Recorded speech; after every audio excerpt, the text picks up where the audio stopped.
அண்ணா வழியில் அயராது உழைப்போம் ஆதிக்கப்பட்ட சமுதாயம் அமைத்தே தீருவோம் இந்தி திணிப்பை என்றும் எதிர்ப்போம் வன்முறையை தவிர்த்து வன்மையை வெல்வோம் மாநில சுயாட்சி மத்தியில் கூட்டாட்சி ஒரு உறுதிமொழி மட்டும் கை நீட்டி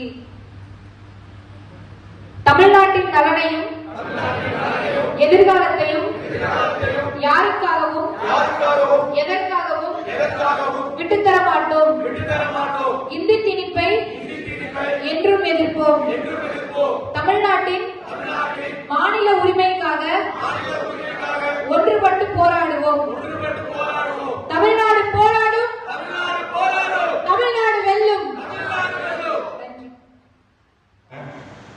எனக்கு கொடுத்த தலைப்பு வந்து திராவிடம் என்ன செய்தது.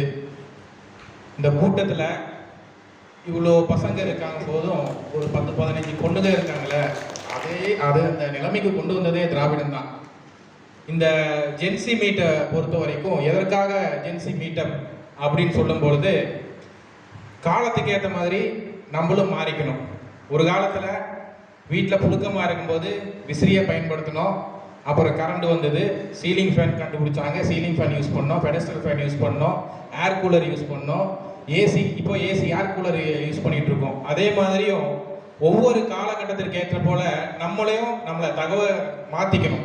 குறிப்பாக பேரறிஞர் அண்ணா அவர்களை உங்களுக்கு எல்லாம் தெரியும். திராவிட முன்னேற்ற கழகத்தை உருவாக்கியவர் பேரறிஞர் அண்ணா அவர்கள். அவரோட காலகட்டங்களில் 1950 அந்த காலகட்டங்களில் அதெல்லாம் வந்து அது ஒரு பொதுக்கூட்ட மேடைகளின் காலம்.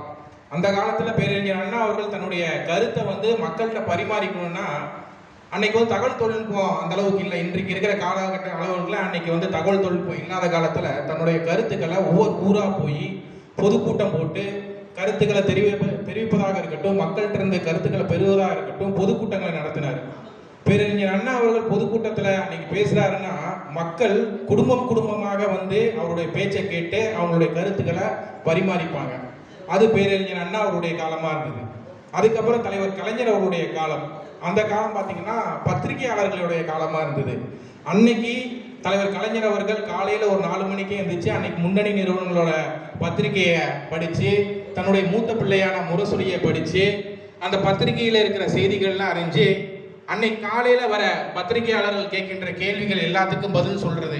இன்னைக்கு இருக்கிறவங்க எல்லாம் முதலமைச்சராக இருக்கிறவர்கள் பத்திரிகையில சந்திக்கிறதுக்கே தயங்குற நேரத்தில் அன்னைக்கு தலைவர் கலைஞர் அவர்கள் பத்திரிகையாளரை சந்திச்சு பத்திரிகையாளர்களுடைய கேள்வியை கேட்டு அவங்களுக்கு உண்டான பதில் அளிச்சாரு. அது தலைவர் கலைஞர் அவருடைய காலமா இருந்தது. அதுக்கப்புறம் நம்முடைய கழக தலைவர் அவருடைய காலம் வந்து ஊடகம் வந்தது. டிவி சேனல்ஸ் வந்தாங்க. டிவி சேனல்ஸ் வந்து வரும்போது டெய்லியும் தலைவர் வந்து ஊடகங்களை சந்திச்சு ஊடகங்கள் கேட்கின்ற கேள்விக்கு பதிலளிப்பாரு. அதே போல நம்ம எல்லாத்துக்கிட்டையும் டிவி இருந்தது. அன்னைக்கு தலைவர் என்ன பேசுறாரு அப்படிங்கிறத நம்ம டிவி மூலமா எல்லாம் பார்த்துக்கிட்டோம். அதுக்கப்புறம் நம்ம இளம் தலைவர் அவர்கள் இருக்கும் பொழுது சமூக வலைதளங்கள்ல எப்படி இளைஞர்கள் களமாட வேணும்னு நமக்கெல்லாம் கற்றுக் கொடுத்தாரு. இளைஞர் அணியில கூட சமூக வலைதளங்களுக்கான பயிற்சி வகுப்புலாம் எடுத்து இளைஞர்கள் எப்படி சமூக வலைதளத்துல நம்ம சிறப்பாக செயல்படணும் அப்படிங்கிற பயிற்சிகள்லாம் எங்களுடைய இளம் தலைவர் அவர்கள் இன்றைய இளைஞர்களுக்கு கொடுத்திருக்காரு. இன்னைக்கு இந்த அரசியல் காட்சிகள் அடுத்த கட்டத்திற்கு நகரணும் அப்படின்னா ஜென்சிகள் வெறும் செல்போன்லே அவங்களோட வாழ்க்கையை முடிச்சுக்காம ரீல்ஸை பார்த்துக்காம அரசியல் களத்தில் என்ன நடக்கிறதுன்னு புரிஞ்சுக்கிட்டு அரசியல் களத்தை களமாடுவதற்கு சமூக வலைதளங்களை பயன்படுத்துகிறோம். அப்படித்தான் இன்றைக்கு இருக்கிற ஜென்சிகளும் தாங்களே அரசியல் மயமாக்கி கொண்டு இந்த சமூகத்தில் என்ன நடக்குதுங்கிறத தெரிஞ்சுக்கிட்டு அது சம்பந்தமா சமூக வலைதளத்தில் களமாடணும்னு விரும்புகிறோம். ஏன்னா காலத்துக்கு ஏற்ற மாதிரி நம்மளும் மாறிக்கிறோம். திராவிட முன்னேற்ற கழகம் எல்லாருக்கும் தெரியும். திராவிட முன்னேற்ற கழகம் உருவாகி 75 ஆண்டுகள் ஆகிறது. ஆனால் திராவிட முன்னேற்ற கழகம் என்கின்ற ஒரு கட்சி உருவாகி தான் 75 ஆண்டு காலம் ஆகிறது. இந்த இயக்கமாக இந்த மக்களுக்காக ஒரு 100 ஆண்டு காலமாக இந்த இயக்கம் மக்களுக்காக போராடி கொண்டுதான் இருக்கிறது. 1916 காலகட்டங்களில் நீதி கட்சின்னு ஒரு கட்சி உருவாச்சு. இந்த நீதி கட்சியோட நோக்கம் என்னன்னா எல்லோருக்கும் எல்லாம் சமூக நீதி சமத்துவம். இதுதான் இன்னைக்கு திராவிட முன்னேற்ற கழகத்தோட கொள்கையை வச்சுதான் இன்னைக்கு நீதி கட்சி உருவாச்சு. அந்த நீதி கட்சியில முன்னணி தலைவராக இருந்தவர் சர் பி டி தியாகராயர் அவர்கள். அவர் என்ன பண்றாரு, அவருக்கு கீழே ஒரு உதவியாளர் ஒருத்தர் வேலை செய்யறாரு. அந்த உதவியாளர் வந்து அன்னைக்கு சென்னையில இருந்த மயிலாப்பூர்ல இருக்கிற ஒரு புகழ்பெற்ற ஒரு கோயில்ல ஒரு கும்பாபிஷேகம் நடக்குது, அதுக்கு வந்து நன்கொடை கொடுங்கன்னு சொல்லிட்டு கேட்கிறாரு. அப்போ வந்து தனக்கு கீழே உதவியாளர் இருக்கிற அவருக்கு வந்து அந்த கோயிலுக்கு கும்பாபிஷேகத்துக்கு நன்கொடை கொடுக்குறாரு, ஒரு பெரிய நிதி கொடுக்குறாரு நன்கொடையா. அப்போ சர்பிட்டி தியாகராயர் அப்படின்னாலே அவருக்கு வந்து ஒரு புனைப்பெயர் இருக்கும், வெள்ளுடை வேந்தர்னு. அன்னைக்கு அந்த கோயில் கும்பாபிஷேகம் நடக்கும்போது தங்க ஜரிகை தலப்பாக அணிந்து வெள்ளுடை நிற ஆடை அணிந்து ஒரு ராஜாவை போல அன்னைக்கு அந்த கோயிலோட கும்பாபிஷேகத்துக்கு அவர் போகும்போது அந்த கோயில் இருக்கிற மேடையில அவரை வந்து அனுமதிக்கல. காரணம் என்னன்னா, அன்னைக்கு வந்து அவளோட அதிகமாக தான் இருந்தது. அப்போ ஒரு பெரிய நன்கொடை கொடுத்தும் ஒரு முன்னணி கட்சியில் இருக்கிற தலைவராக இருந்தும் அன்னைக்கு அந்த சபையில அவருக்கு மரியாதை கிடைக்கலைன்னா அன்னைக்கு மக்களோட நிலைமை அப்படிதான் இருந்தது. அரசு வேலை வாய்ப்புல எல்லாருக்குமே அரசு வேலை வாய்ப்பு கிடைச்சிருது இல்ல, எல்லாத்தினாலேயும் கல்வி கற்க முடியாது. பிற்படுத்தப்பட்ட ஒடுக்கப்பட்ட மக்கள் பொது வழியில நடக்க முடியாது, பொது போக்குவரத்தை பயன்படுத்த முடியாது. இப்படி இருந்த காலத்தை மாற்றணும் அப்படின்னு சொல்லி வகுப்பு வாரி இடஒதுக்கீடு, இன்னைக்கு ரிசர்வேஷன் 69%, 69% இடஒதுக்கீடு இருக்குன்னா அதற்கு அடித்தளமிட்டு போராடியது நீதி கட்சி தான். நீதி கட்சி தான் இன்னைக்கு ஒரு அரசு அலுவலகத்துல அனைத்து சாதியினரும் சேர்ந்து வேலை செய்யறாங்க, இடஒதுக்கீட்டு மூலமாக வேலை செய்யறாங்கன்னா அன்னைக்கு அந்த வகுப்புவாதி பிரதிநிதித்துவத்துக்காக போராடியது நீதி கட்சி. அதன் பிறகு தந்தை பெரியார் அவர்கள் சுயமரியாதை இயக்கத்தை தொடங்குறாரு. சுயமரியாதை இயக்கம் என்ன சொல்லுதுன்னா, குறிப்பாக சுயமரியாதை இயக்கம் வந்து பெண்களுக்கான விடுதலை, பெண்களுக்கான பாலின சமத்துவம், பெண்களுக்கான விடுதலை. பெண்கள் ஒரு காலத்துல இந்த சமூகத்துல பெண் குழந்தை பிறந்தாலே கள்ளிப்பால் ஊற்றி கொலை செய்த சமூகம் இந்த சமூகம். பெண்கள் என்றால் வீட்டு வாசப்படி விட்டு வெளியே வரக்கூடாது. பெண்களுக்கு அன்னைக்கு சிறு குழந்தைகளுக்கெல்லாம் திருமணம் செய்து வைத்து அவங்க கணவன்மார்கள் இறந்த பிறகு அவர்கள் விதவைகளாக்கப்பட்டு அந்த சலகை என்கின்ற பெயரில் வீட்டுக்குள்ளே அடைக்கப்பட்ட நிலை மாற்றி பெண்களும் மறுமணம் செய்து கொள்ள வேண்டும், பெண்களும் கல்வி கற்க வேண்டும், பெண்களுக்கும் அரசு வேலைவாய்ப்பு வழங்க வேண்டும், பெண்களுக்கு சொத்தில் சமபங்கு உரிமை வேண்டும் என்று சுயமரியாதை இயக்கத்தை உருவாக்கியவர் தந்தை பெரியார் அவர். ஒரு காலத்துல இந்த நீதி கட்சியும் சுயமரியாதை இயக்கமும் ஒன்றிணைந்து திராவிடர் கழகமா உருவாகுது.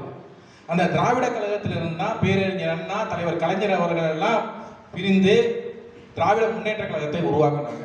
அப்போ திராவிட முன்னேற்ற கழகம் உருவாகும் பொழுது அன்றைக்கு பொதுமக்களிடையே என்ன பேச்சு நடக்குதுன்னா, திராவிட முன்னேற்ற கழகம் உருவாக்கப்பட்டது, அதனால திராவிடர் கழகம் ஒழிந்து விட்டது அப்படின்னு பொதுமக்கள்கிட்ட பேசிட்டு இருக்கும் போது பேரறிஞர் அண்ணா சொன்னார், திராவிடர் கழகத்தை அழிப்பதற்காக உருவாக்கப்பட்டதல்ல திராவிட முன்னேற்ற கழகம். திராவிடர் கழகத்தினுடைய கொள்கையில் தான் திராவிட முன்னேற்ற கழகம் பயணிக்கும் சொன்ன பேரறிஞர் அண்ணா 3 விஷயத்துல வேறுபட்டு நின்றார். முதல் விஷயம் கடவுள். திராவிடர் கழகம் கடவுள் இல்லை என்று சொல்லலாம், ஆனால் பேரறிஞர் அண்ணா ஒன்றே கடவுள் ஒருவனே தேவன் என்று சொன்னார். 2வது மொழி. ஒரு இனத்தை அடிமைப்படுத்தணும்னா ஒரு மொழியை அழிச்சுட்டா அந்த இனத்தை அடிமைப்படுத்தலாம். மொழியை அழித்து அவர்களிடம் பிரித்து விட்டோம் என்றால் அவர்கள் அனாதையாக்கப்படுவார்கள், அகதிகள் ஆக்கப்படுவார்கள், அடிமைகள் ஆக்கப்படுவார்கள். அப்போ நம்மளையெல்லாம் எளிமையா அடிமையாக்கணும்னா நம்ம மொழியை நம்ம இருந்து பிரிக்கலாம் சொல்லி அன்னைக்கு ஹிந்தி சமஸ்கிருதம் எல்லாம் நம்ம கிட்ட திணிக்க நேர்ந்த போது பேரறிஞர் அண்ணா தமிழ் மொழிக்காக மொழிப்போர் எல்லாம் நடத்தின ஒரு இயக்கம் இருக்கிறது என்றால் அது திராவிட முன்னேற்ற கழகத்தை சாரும். 2வது தேர்தல். திராவிடர் கழகத்தினுடைய கொள்கை தேர்தல் அரசியலில் ஈடுபடக்கூடாது என்பதுதான். ஆனால் திராவிட முன்னேற்ற கழகத்திலும் தேர்தல் அரசியலில் ஈடுபடக்கூடாது என்பதுதான் கொள்கையாக இருந்தது. ஆனால் மக்களிடம் ஒரு நெருக்கமான ஒரு உறவுகளை உருவாக்கி கொள்ள தேர்தல் அரசியலில் ஈடுபட வேணும். இப்போ இந்த ஊர்ல ஒரு கவுன்சிலர் இருக்காருன்னா இங்க இருக்கிற மக்கள் எல்லாம் அவங்க பிரச்சனை எல்லாம் கவுன்சிலர்கிட்ட போட்டு தான் சொல்லுவார். ஏன்னா அவர் வந்து மக்கள் பிரதிநிதியா இருக்காரு. சாதாரண வேற கட்சிக்காரங்கள்ட்ட போய் சொல்ல மாட்டாங்க. இந்த யார்ல மக்கள் பிரதிநிதியா யார் தேர்ந்தெடுக்கப்பட்டார்களோ அவங்கள்ட்ட மட்டும்தான் போய் இந்த ஊர் பிரச்சனையெல்லாம் சொல்லுவாங்க. அப்பதான் அந்த பிரதிநிதிக்கும் அந்த மக்களுக்கும் இடையே ஒரு நல்ல உறவு, நல்ல இணக்கம் ஏற்படும். இதை முன்னிறுத்தி அன்னைக்கு திராவிட முன்னேற்ற கழகத்தில் இருந்தவங்க எல்லாம் தேர்தல் அரசியலில் ஈடுபடலாம் என்று சொல்லும் பொழுது பேரறிஞர் அறவே மறுத்து விட்டார். 1949 திராவிட முன்னேற்ற கழகம் உருவாக்கப்பட்டாலும் 1952 இந்தியா சுதந்திரம் அடைந்ததுக்கு பிறகு நடைபெற்ற முதல் சட்டமன்ற பொதுத் தேர்தலில் திராவிட முன்னேற்ற கழகம் பங்கேற்கல. காரணம், தேர்தல் அரசியலில் திராவிட முன்னேற்ற கழகம் போட்டியிடாது என்று திட்டவட்டமாக பேரறிஞர் அண்ணா அவர்கள் சொல்லிவிட்டார். அதன் பிறகு 1956 மாநாடு நடைபெறுது. திருச்சியில மாநாடு நடைபெறுது. இன்னைக்கு திமுக காரங்க திருச்சியில ஒரு மாநாடு நடைபெறுதுன்னா திருப்பம் தரும் திருச்சி, திருப்பம் தரும் திருச்சின்னு சொல்லுவாங்க. அப்படி 1956 திருச்சியில நடைபெற்ற அந்த மாநாடு தான் திருப்புமுனை மாநாடா அமைந்தது. அன்றைக்கு மாநாட்டில் பொதுக்குழு கூடி அந்த பொதுக்குழுல ஒரு சாரர் தேர்தலில் நம்ம பங்கேற்கணும்னு சொல்றாங்க, ஒரு சாரர் தேர்தலில் பங்கேற்க வேணாம்னு சொல்றாங்க. இதை பேரறிஞர் அண்ணா எப்படி கையாண்டார்னா, அன்னைக்கெல்லாம் மாநாட்டுக்கு வரும்போது நுழைவு கட்டணம் வாங்குவாங்க. அந்த நுழைவு கட்டணம் வாங்கும்போது ஒரு நுழைவு சீட்டு தருவாங்க. அந்த நுழைவு சீட்டையே வாக்குச்சீட்டாக மாற்றி திராவிட முன்னேற்ற கழகம் எதிர்வரும் தேர்தலில் போட்டியிடலாங்கிறவங்க ஒரு பக்கம் வாக்களியுங்க, போட்டியிட வேணாங்கிறவங்க ஒரு பக்கம் வாக்களியுங்கன்னு சொல்லும் பொழுது அதிகப்படியாக திராவிட முன்னேற்ற கழகம் தேர்தல் அரசியலில் போட்டியிடலாம் என்று வாக்கு அளித்ததன் அடிப்படையில் அன்னைக்கு திராவிட முன்னேற்ற கழகம் தேர்தலிலே போட்டியிடலாம் என்று 1957ஆம் ஆண்டு தேர்தலிலே முடிவு செய்யப்பட்டு போட்டியிட்டு 15 சட்டமன்ற தொகுதிகளில் வெற்றி பெற்று சட்டமன்றத்திற்கு சென்றோம். அதில் ஒருவர் தான் தலைவர் கலைஞர் அவர்கள் குளித்தலை சட்டமன்ற தொகுதியிலிருந்து தேர்ந்தெடுக்கப்பட்டு முதல் முறையாக சட்டமன்றத்திற்கு சென்றார். அதனைத் தொடர்ந்து 1962 தேர்தல் வருது. அந்த தேர்தலில் மறுபடியும் திராவிட முன்னேற்ற கழகம் போட்டியிடுது. அன்னைக்கு 15 சட்டமன்ற உறுப்பினராக இருந்த நம்முடைய எண்ணிக்கை 50ஆக உயர்கிறது. அப்ப பேரறிஞர் அண்ணா சொன்னார், அடுத்து வரும் தேர்தலில் திராவிட முன்னேற்ற கழகம் ஆட்சியில் அமைக்க வேண்டும் என்று, அதற்கு மக்களிடம் கடுமையாக மக்கள் பிரச்சனைகளுக்காக போராட வேண்டும் கழகத்தினர் என்று சொல்லுவதன் அடிப்படையில் கழக பிரச்சனைகளுக்காக திராவிட முன்னேற்ற கழகம் மக்கள் பிரச்சனைகளுக்காக முன்னின்றதன் காரணமாக 1967ஆம் ஆண்டு நடைபெற்ற தேர்தலில் திராவிட முன்னேற்ற கழகம் முதல் முறையாக ஆட்சியை பிடித்தது. பேரறிஞர் அண்ணா அவர்கள் தமிழ்நாட்டினுடைய முதல்வராக முதல் முறையாக பொறுப்பேற்றுக் கொண்டார். தேசிய கட்சி இல்லாத ஒரு மாநில கட்சி முதல் முறையாக ஆட்சி அமைத்தது அன்றைக்கு தான் இந்தியாவில். அதற்கு முன்பு வரைக்கும் ஒரு மாநில கட்சியினால் ஆட்சி பிடிக்க முடியாது. தேசிய கட்சி காங்கிரஸ் போன்ற தேசிய கட்சியினால் மட்டும்தான் எல்லா மாநிலத்திலையும் முதல்வராக முடிந்தது. அந்த பிம்பத்தை எல்லாம் உடைத்தெறிந்து மாநில கட்சிகளும் இன்னைக்கு ஆட்சி செய்யலாம், மாநில கட்சியினாலும் ஆட்சியை பிடிக்க முடியும் நிலையை உருவாக்கி இருந்தவர் பேரறிஞர் அண்ணா அவர்கள். பேரறிஞர் அண்ணா அவர்கள் முதல்வராக பொறுப்பேற்று ஒரு வருட காலம்தான் தமிழ்நாட்டை ஆட்சி செய்தார். அதற்கப்புறம் நோய்வாய்ப்பட்டு நம்முடைய மறைந்த பின்பும் கூட அன்றைக்கு யார் திமுகவினுடைய அடுத்த தலைவராக இருக்க வேண்டும், யார் திமுகவினுடைய தமிழ்நாட்டினுடைய முதல்வராக இருக்க வேண்டும் என்று ஒரு சலசலப்பு ஏற்பட்ட பொழுது அன்றைக்கு தந்தை பெரியார் அவர்கள் சொன்னார், கட்சியும் ஆட்சியும் ஒருவரிடம் இருக்க வேண்டும், அப்பொழுதுதான் நமக்கு எதிர்காலம். அதன் அடிப்படையில் தலைவர் கலைஞர் அவர்கள் இருக்க வேண்டும் என்று தந்தை பெரியார் அவர்களுடைய பரிந்துரைக்கு ஏற்ப தலைவர் கலைஞர் அவர்கள் திராவிட முன்னேற்ற கழகத்தினுடைய தலைவராகவும் தமிழ்நாட்டினுடைய முதல்வராகவும் பொறுப்பேற்றுக் கொண்டார். அவர் முதல்வராக பொறுப்பேற்றதிலிருந்து கண்ணொளிர் திட்டம்னு ஒரு திட்டத்தை கொண்டு வந்தார். இந்த திட்டம் எதற்காக கொண்டு வந்தார்னா, அன்னைக்கு இருந்த மத்திய அரசு என்ன சொல்லுதுன்னா, விட்டமின் குறைபாட்டினால தமிழ்நாட்டில் பல பேருக்கு மாலைக்கண் நோய் வருது. இதனால 50 வயசுக்கு மேல இருக்கவங்களுக்கு பார்வை மங்கி போய் வீட்டிலேயே முடங்கிடுறாங்க. அவங்க எந்த ஒரு தொழிலுக்கும் போக முடியல, அவங்களுடைய வாழ்வாதாரம் கேள்விக்குறியாகுது.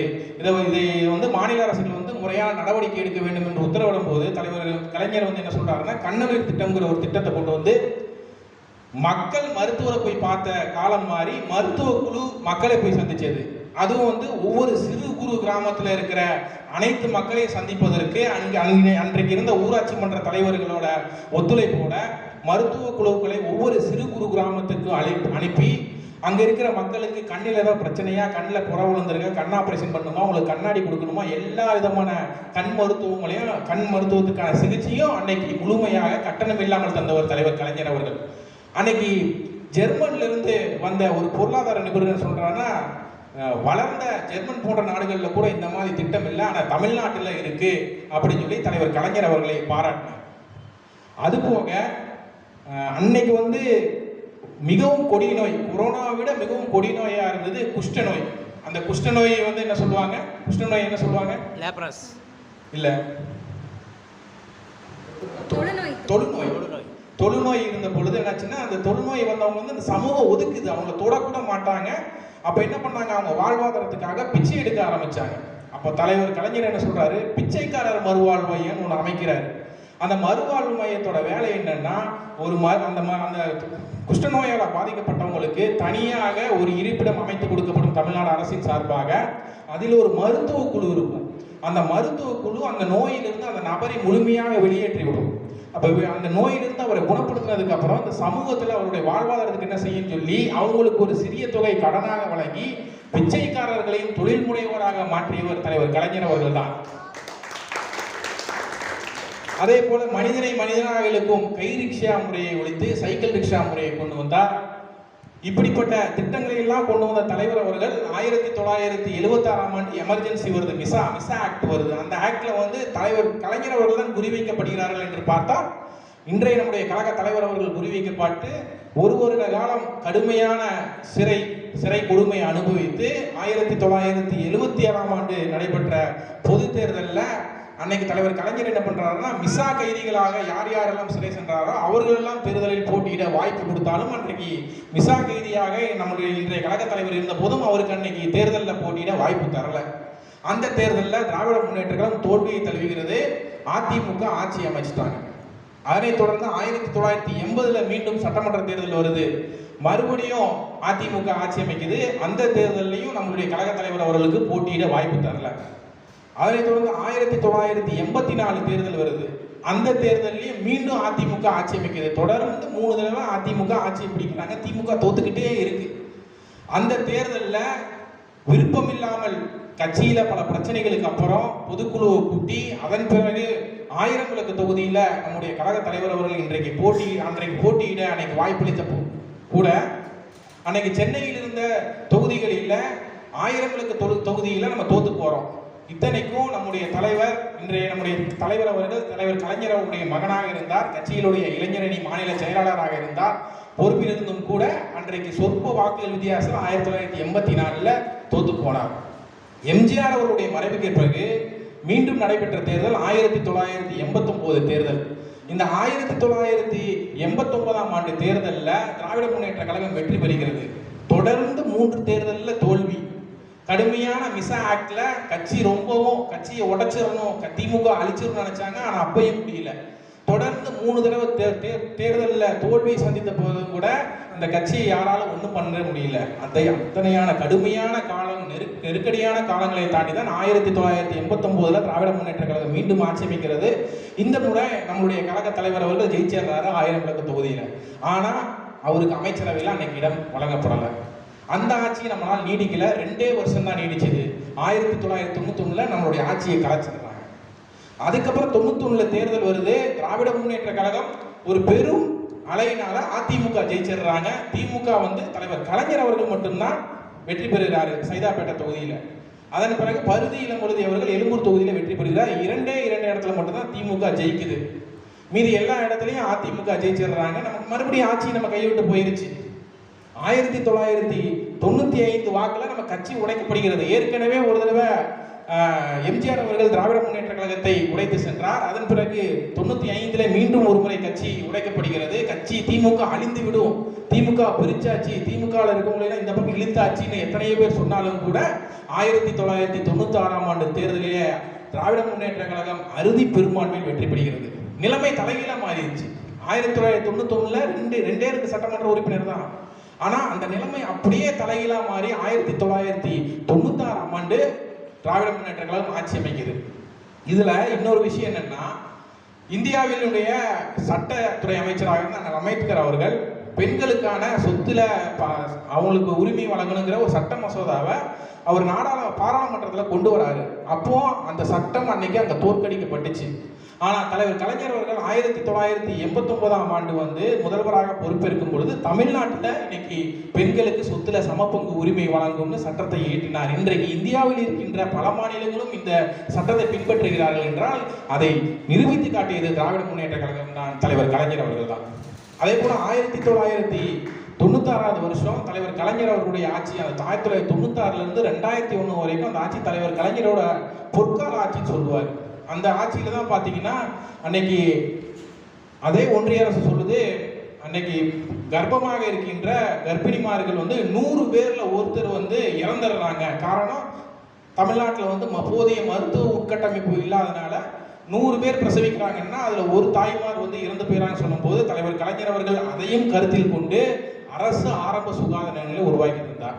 அதே போல மகளிருக்கு மகளிர் சுய உதவி குழுக்களை உருவாக்கி இருந்தார். மகளிர்கள் என்றாலே வீட்டில் முடங்கிடுறாங்க, அவங்க வீட்டு வேலை மட்டும் தான் பார்க்குறாங்க, காலையிலேருந்து சாயந்தரம் வரைக்கும் வீட்டுக்குள்ளேயே தான் அடைஞ்சிருக்கணும் என்ற நிலைமையை மாற்றி இந்த சமூகத்தில் இந்த மகளிரை தொழில் முனைவராக மாற்றணும்னு சொல்லி மகளிர் சுய உதவி குழுக்களை உருவாக்கி இருந்தவர் தலைவர் கலைஞர் அவர்கள். அது மட்டும் இல்லை, இன்னைக்கு மகளிருக்கு அரசு வேலை வாய்ப்புல 30% இடஒதுக்கீடு இருக்குன்னா அதை உருவாக்கி இருந்தவர் தலைவர் கலைஞர் அவர்கள் தான். இன்றைக்கு உள்ளாட்சியில மகளிருக்கு அன்றைக்கு கலைஞர் அவர்கள் 33% இடஒதுக்கீடு இருந்தார். இன்றைக்கு நம்மளுடைய கழக தலைவர் அவர்கள் அதை 50% உயர்த்தியிருக்கிறார். இந்த நிலையை உருவாக்கி இருந்தவர் நம்முடைய தலைவர் கலைஞர் அவர் தான். காவல்துறையில இன்னைக்கு சிங்கப்பெண் படைன்னு சொல்லி உருவாக்கினாலும் இந்த சிங்கப்பெண் படைக்கு அடித்தளமே திராவிட முன்னேற்ற கழகம் தான். திராவிட முன்னேற்ற கழகம் தான் காவல்துறையில பெண்கள் காவலர்களாக இருக்கணும். இப்போ ஒரு பெண் குற்றவாளி இருக்காங்க, ஒரு விசாரணை கைதியா பெண் இருக்காங்கன்னா அவங்களை அழைத்து வர ஆண் காவலர்களை பயன்படுத்தக்கூடாது, பெண்களை வைத்துதான் விசாரிக்க வேண்டும் என்று பெண் காவலர் முறையை உருவாக்கி தந்தவர் தலைவர் கலைஞர் தான். இன்னைக்கு ரேஷன் கடை இருக்குன்னா அந்த ரேஷன் கடை கூட்டுறவு சங்கங்களை உருவாக்கி தந்தவர் தலைவர் கலைஞர் அவர்கள். விவசாயிகளுக்கு மின்சாரம் கட்டணமில்லா மின்சாரம் கொடுத்தவர் தலைவர் கலைஞர் அவர்கள். கடைக்கோடி கிராமங்கள் முதல் தார் சாலை வசதியும் மின்சார வசதியும் உருவாக்கி தந்தவர் தலைவர் கலைஞர் அவர்கள். இப்படி சிறப்பான ஆட்சி 1996 2001 வரைக்கும் சிறப்பான ஆட்சியை கொடுத்த தலைவர் கலைஞர் அவர்களால 2001 சட்டமன்ற தேர்தலில் திராவிட முன்னேற்ற கழகம் ஜெயிக்க முடியல, தோல்வியை தான் சந்தித்தோம். அதனைத் தொடர்ந்து 2004 நாடாளுமன்ற தேர்தல் வந்தது. இந்த நாடாளுமன்ற தேர்தலில் அன்றைக்கு தமிழ்நாடு, பாண்டிச்சேரி உட்பட 40 தொகுதியில் திராவிட முன்னேற்ற கழகம் வெற்றி பெறுது. அன்னைக்கு அந்த நாடாளுமன்ற தேர்தல் எதிர்வரும் சட்டமன்ற தேர்தலுக்கான சமிக்கை அடுத்து 2006 திமுக தான் வரும், அதற்கான முன்னோட்டம் தான் இந்த நாடாளுமன்ற தேர்தல் முடிவுகள் என்று நினைத்து கொண்டிருந்த வேளையில 2006 திராவிட முன்னேற்ற கழகம் மைனாரிட்டி கவர்மெண்ட் தான், அறுதி பெரும்பான்மை கிடைக்கல. திராவிட முன்னேற்ற கழகம் என்கின்ற ஒரு கட்சிக்கு தான் அன்னைக்கு அறுதி பெரும்பான்மை கிடைக்கலையே தவிர அன்னைக்கு திராவிட முன்னேற்ற கழகத்தில் இருந்த கூட்டணி காங்கிரஸாக இருக்கட்டும், அன்னைக்கு கம்யூனிஸ்ட் கட்சிகளாக இருக்கட்டும், பாட்டாளி மக்கள் கட்சிகளாக இருக்கட்டும், எல்லாம் திராவிட முன்னேற்ற கழக கூட்டணியில தான் இருந்தாங்க. அந்த ஒட்டுமொத்த கூட்டணிக்கான வெற்றி பெற்ற இடங்கள் 163. அதிலிருந்து ஒரு தொகுப்பு சட்டசபை என்று பலராலும் கணிக்கப்பட்டாலும் அந்த 5 ஆண்டு ஆட்சி காலத்தை யாராலும் கலைக்கப்பட முடியவில்லை. காங்கிரஸ் அன்னைக்கு வெளியிலிருந்து ஆதரவு தந்தாங்க.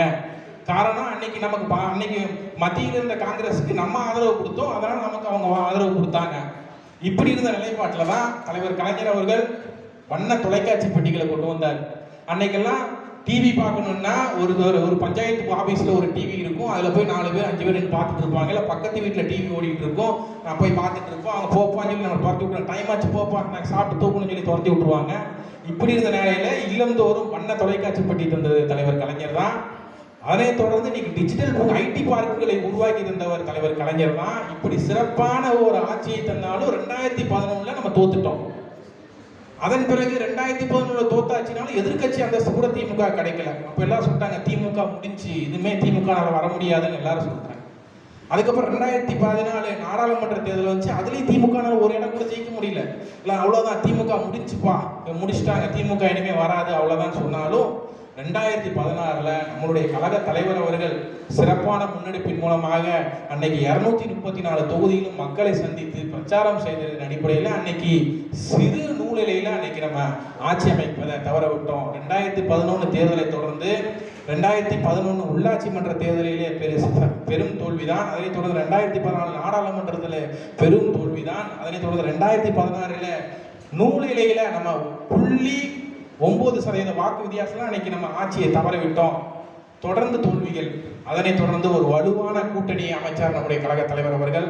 அந்த கூட்டணியுடைய ஒற்றுமை தான் அன்னைக்கு 2019 நாடாளுமன்ற தேர்தல் வெற்றியா இருந்தது. அதனை தொடர்ந்து நடைபெற்ற சட்டமன்ற இடைத்தேர்தலாக இருக்கட்டும், ஊரக உள்ளாட்சி தேர்தலாக இருக்கட்டும், எல்லா தேர்தலையும் தொடர்ந்து வெற்றி பெற்றோம். தலைவர் அவர்கள் செயல் தலைவராக இருந்து நம்முடைய கழகத்தினுடைய தலைவராக முன்னேறினார், பதவி ஏற்றுக்கிட்டார். தலைவர் கலைஞர் அவர்கள் மறைவுக்கு பிறகு ஒருமனதாக போட்டியின்றி அன்னைக்கு செயல் தலைவராக இருந்த நம்முடைய தலைவர் கழகத்தினுடைய தலைவராக பொறுப்பேற்று இந்த கழகத்தை எவராலும் அசைத்து பார்க்க முடியாது என்று சூழலை ஏற்று தொடர் வெற்றிகளை தந்தார். அதன் அடிப்படையில் அன்னைக்கு நம்மளுடைய கழக தலைவரை பார்த்து என்ன சொன்னாங்கன்னா, இவரோட ஜாதகத்தை நாங்கள் கணிச்சிட்டோம், இவரை கட்டம் சரியில்லை, நாங்கள் ஜோசியம் பார்த்துட்டோம், இவர்னால ஜெயிக்கவே முடியாது, எல்லா கட்டத்தையும் அலசி பார்த்துட்டோம்னு எல்லாரும் சொல்லும்போது இப்படி வர மூட நம்பிக்கைக்கு உண்டான கருத்துக்களை உருவாக்கி கொள்ளாமல் தந்தை பெரியார் அவர்கள், பேரறிஞர் அண்ணா அவர்கள், தலைவர் கலைஞர் அவர்களிடமிருந்து அரசியல் பாடங்களை கற்றுக்கொண்டு மக்களிடம் நேரடியாக சென்று தேர்தல் வாக்குறுதியை கொடுத்து அன்னைக்கு 2021 ஆட்சியை பிடித்தது திராவிட முன்னேற்ற கழகம். அன்னைக்கு 2021 திராவிட முன்னேற்ற கழகம் ஆட்சி அமைத்த பொழுது முதல் கையெழுத்து அன்னைக்கு கட்டணமில்லா மகளிர் விடியல் பேருந்து பயண திட்டத்துக்கு போட்டார். ஆவின் பால் லிட்டருக்கு 3 ரூபா குறைச்சாரு. அன்னைக்கு கொரோனா காலத்துல கொரோனா நிவாரண தொகையாக 4000 ரூபாய் 2000 2 தவணைகளாக 4000 ரூபாய் தந்து முதல் கையெழுத்துல இந்த 3 திட்டங்களையும் கொண்டு வந்தாரு. ஆனா இன்னைக்கு இருக்கிறவங்க போடப்பட்ட முதல் கையெழுத்தெல்லாம் உங்களுக்கு எல்லாம் தெரியும். ஏன் இது சொல்றேன்னா, முதல் கையெழுத்து தான் இந்த ஆட்சி அடுத்த 5 ஆண்டு காலத்துல என்னென்ன செய்வாங்க அப்படிங்கிற மக்களிடம் இருக்கின்ற எதிர்பார்ப்பை பூர்த்தி செய்கின்ற கையெழுத்தாக இருக்கும். அந்த அடிப்படையில் சிறப்பாக திராவிட முன்னேற்ற கழகம் செயல்பட்டது. ஆனா இன்னைக்கு இருக்கிற அரசாங்கம் முதல் கையெழுத்திலேயே 200 யூனிட் சொன்னாங்க, அதுக்கு ஒரு பெஞ்ச் மார்க் வச்சுக்கிறாங்க. 500 யூனிட் மேல போனா இது சாத்தியப்படாதுன்னு சொல்லிட்டாங்க. அப்புறம் சிங்கப்பெண் காவல் படைன்னு சொன்னாங்க, அதை நிறைவேற்றுறதுக்கே 1 மாத காலம் ஆயிடுச்சு. விவசாயிகளுக்கு கடன் தள்ளுபடின்னு சொன்னாங்க, ஆனா வாக்குறுதி கொடுத்தது ஒண்ணு, செஞ்சது ஒண்ணு இப்படி இருந்தது. ஆனா இன்னைக்கு இருக்கிறவங்க எங்களுக்கு டைம் கொடுங்க, நாங்க வெள்ளை அறிக்கை விட்டு, கருப்பறிக்கை விட்டு, சிகப்பறிக்கை விட்டு அதுக்கப்புறம் தான் நாங்க சொல்லுவோம் சொன்னா, அன்னைக்கு நம்ம 2021 ஆட்சி அமைக்கும் போது கொரோனா என்கின்ற கொடிய நோய் நம்மளை அச்சுறுத்தி இருந்த பொழுது சுகாதாரத்துல நம்ம எப்படி இந்த தமிழ்நாட்டை கட்டமைக்க வேண்டுமோ அதற்குண்டான எல்லா அந்த கொரோனா நோய்களிலிருந்து வெளியேற்றுறதுக்கு சிறப்பான முன்னெடுப்புகளை எடுத்தார் நம்முடைய கழக தலைவர் அவர்கள். அன்னைக்கு 2020 அதிமுக ஆட்சி காலத்துல ஒருவருக்கு கொரோனா நோய் தொற்று அதிகமாக இருந்ததுன்னா அவர் கோயம்புத்தூர் இஎஸ்ஐ ஹாஸ்பிட்டல் அனுமதிக்கப்பட்டிருப்பாரு. நோய் தொற்று குறைவா இருந்ததுன்னா அன்னைக்கு அதிமுக ஆட்சி காலத்துல கொடிசியா வளாகத்துல அதுக்குண்டான தடுப்பு மையங்கள் வச்சிருந்தாங்க, அதில் அனுமதிச்சிருப்பாங்க. ஆனா திராவிட முன்னேற்ற கழகம் ஆட்சி அமைத்த பிறகு நம்முடைய கழக தலைவர் அவர்கள் நம்ம கோயம்புத்தூர் இஎஸ்ஐ மருத்துவமனைக்கு அந்த கொரோனா பிபி கிட்லாம் அனுப்பிச்சிட்டு அந்த நோயாளிகள்கிட்ட போய் அந்த குறைகள்லாம் கேட்டறிஞ்சு அன்று முதல் இந்த கோயம்புத்தூர்ல 2 கொரோனா நோய் தடுப்பு முகாம் இருந்தது. அதை இஎஸ்ஐல 1, கொடிசியால 1, CIT, GCT, government arts college, இன்னைக்கு கோயம்புத்தூர்ல இருக்க எல்லா கல்வி நிறுவனங்களும் அன்னைக்கு கொரோனா நோய் தடுப்பு முகாம்களாக மாற்றி அன்றைக்கு கொரோனா காலத்துல நோய்க்கு மருந்து கண்டுபிடிக்காத நேரத்துல சரியான சத்தான உணவு தான் மருந்து சொல்லி அன்னைக்கு காலையிலிருந்து இரவு வரை 5 வேளை தரமான உணவுகளை கொடுத்து அதன் பிறகு கொரோனா நோய்க்கு அந்த மருந்து கண்டுபிடிச்ச பிறகு மருந்து தட்டுப்பாடு தமிழ்நாட்டுல ஒரே கேள்விதான் ஒன்றிய அரசு பார்த்து கேட்டார் நம்முடைய தலைவர், நீங்க தமிழ்நாட்டுக்கு போதுமான மருந்து ஒதுக்குறீங்களா இல்ல நாங்களே நேரடியா கொள்முதல் செஞ்சுக்கிட்டோமா அப்படின்னு கேட்கும்போது ஒன்றிய அரசு அதற்கு கட்டுப்பட்டு நமக்கு போதுமான மருந்துகள் கொடுத்தது. இன்னைக்கு நம்ம எல்லாரும் 2 டோஸ் கொரோனா தடுப்பூசி போட்டிருக்கோம்னா விரைவான அன்னைக்கு நடவடிக்கை நம்முடைய தலைவர் எடுத்தாரு. அன்னைக்கு இருந்த காலகட்டத்துல நம்ம வீட்டில் இருக்கிற பாட்டிமாரெல்லாம் வாரத்துக்கு ஒரு தடவை ப்ரெஷர் சுகர் பார்க்கறது பக்கத்தில் இருக்கிற ஹாஸ்பிட்டலுக்கு போவாங்க. அந்த கொரோனா காலத்தில் யாருனாலையும் வெளியே போட முடியல. அப்பந்தான் கொண்டு வந்தார் மக்களை தேடி மருத்துவம்னு ஒரு திட்டத்தை கொண்டு வந்து அந்த நர்ஸுகள்லாம் வீட்டுக்கு போய் அவங்களுக்கு பிபி சுகர்லாம் பார்த்து இன்னைக்கு அந்த திட்டம் சிறப்பாக செயல்பட்டு இருக்குன்னா அதற்கு காரணம் நம்முடைய கழக தலைவர் அவர்கள் தான். அன்னைக்கு கொரோனா காலத்தில் ஸ்கூலெல்லாம் இழுத்து மூடும் பொழுது இல்லம் தேடி கல்வின்னு சொல்லிட்டு இல்லம் தேடி கல்வி திட்டத்தை கொண்டு வந்தாரு. இன்னைக்கு நான் முதல்வன் திட்டம்னு சொல்லிட்டு கடந்த போன மாதம் ஐஏஎஸ் ஐபிஎஸ் அந்த யூனியன் பப்ளிக் சர்வீஸ் எக்ஸாம் முடிஞ்சிருக்குல்ல, அதில் நான் முதல்வன் திட்டத்தில் தமிழ்நாட்டில் 60 பேர் பாஸ் ஆனாங்க. அதில் 56 பேர் இந்த நான் முதல்வன் திட்டத்தில் தான் பயனடைஞ்சிருக்காங்க. இப்படி தாய்மானவர் திட்டம், உங்களுடன் ஸ்டாலின், நலம் காக்கும் ஸ்டாலின் எண்ணற்ற திட்டங்களை கொடுத்து தமிழ்நாட்டில் என்னென்ன நடக்குது, என்னென்ன திட்டங்கள் செயல்படுத்துறாங்களோ அந்த திட்டத்தை தான் இன்னைக்கு பாஜக ஆளுகிற மாநிலமாக இருந்தாலும் சரி வேற எல்லா மாநிலத்திலையும் தமிழ்நாட்டோட திட்டங்கள் தான் இன்னைக்கு அமல்படுத்தி இருக்கிறாங்கன்னா இந்தியாவில் இருக்கின்ற அனைத்து மாநிலங்களிலும் நம்முடைய திட்டம் போய் சேர்ந்திருக்குன்னா அதற்கு பேர் தான் திராவிட மாடல் ஆட்சி. இவ்வளோ திட்டம் செஞ்சும் இன்னைக்கு நம்ம ஆட்சியை பிடிக்க முடியலையே அப்படிங்கிற ஒரு ஏக்கம் இருந்தாலும் இது நிரந்தரம் அல்ல. மீண்டும் வருவோம் என்பதை தெரிவித்துக் கொண்டு வாய்ப்பளித்ததுக்கு நன்றி கூறுகிறேன். இப்போ இந்த மாதிரி இவ்வளவு நேரம் சொன்னேன். இதுல இங்க இருக்கிறவங்க இந்த அரசுனால என்ன பயனடைஞ்சிருக்கீங்க அப்படின்னு சொன்னீங்கன்னா அதை எல்லாரும் தெரிஞ்சுப்பாங்க. என்ன செய்தது திராவிடம் உங்களுக்கு அப்படின்னு நீங்க யாராவது ஒருத்தர் ஃபீட்பேக் கொடுத்தீங்கன்னா அது எல்லாத்துக்குமே